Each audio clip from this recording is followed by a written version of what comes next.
সকলকে রাম রাম। আমি বিশ্বজিৎ। আমার প্রিয় পশ্চিমবাংলা নদিয়ার মানুষরা, এই মুহূর্তে কিন্তু আমি বসে রয়েছি মাহি নদীর পাশে। আর এই দেখো সেই মাহি নদী, গুজরাটের সব থেকে বড় নদী।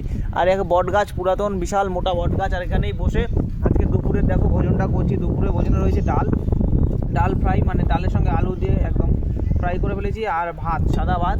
আর আমাদের সাইকেল ওই দোকানে রাখা রয়েছে। আর এটা কিন্তু পঞ্চায়েত, তো এখান থেকে আমরা খেয়ে দিই, তাড়াতাড়ি বেরিয়ে পড়বো, কারণ আমাদের এখন টার্গেট রয়েছে বাগেশ্বর ধাম ধীরেন্দ্র কৃষ্ণ শাস্ত্রী গুরুদেবের সঙ্গে দেখা করতে হবে, তাও আবার শিবরাত্রির মধ্যে।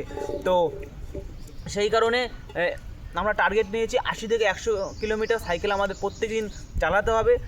খুব একটা দিন বাকি নেই, 15 তারিখের মধ্যে এখানে প্রবেশ করব। তা বন্ধুরা, তোমাদের আশীর্বাদ নিয়ে, ভালোবাসা নিয়ে, ভগবানের কৃপা নিয়ে, হনুমানজিকে মানে আমাদের সঙ্গে হনুমানজির আশীর্বাদ নিয়ে ছুটে চলেছি খুবই তাড়াতাড়ি হনুমানজির পরম ভক্ত ধীরেন্দ্র কৃষ্ণ শাস্ত্রী গুরুদেব আমার তার চরণে প্রণাম করার জন্য। তা বন্ধুরা, তোমরা শুধু আমাদের সাথ দিও, আমাদের পাশে থেকো। তা প্রত্যেক দিন কোথায় কোথায় থাকছি, কী করছি, কী খাচ্ছি, আর কিভাবে চলছি, কোথায় ঘুমাচ্ছি, সকল ভিডিও তোমাদের দেখাবো। তা বন্ধুরা, তোমরা শুধু প্রেম থেকে একবার জয় শ্রীরাম লিখে ভিডিওটা শেয়ার করে দাও। তোমাদের শেয়ারে আগেই এখন আমি যাচ্ছি মধ্যপ্রদেশে, আবার প্রবেশ করব। তো আমার হয়তো মধ্যপ্রদেশে অনেক লোক রয়েছে, তারা ভিডিও যদি দেখে, অবশ্যই যারা একজন দেখেছে, একজন অবশ্যই আমাকে বলেছে, কিন্তু তার থেকে অনেক দূরে আমি চলে এসেছি।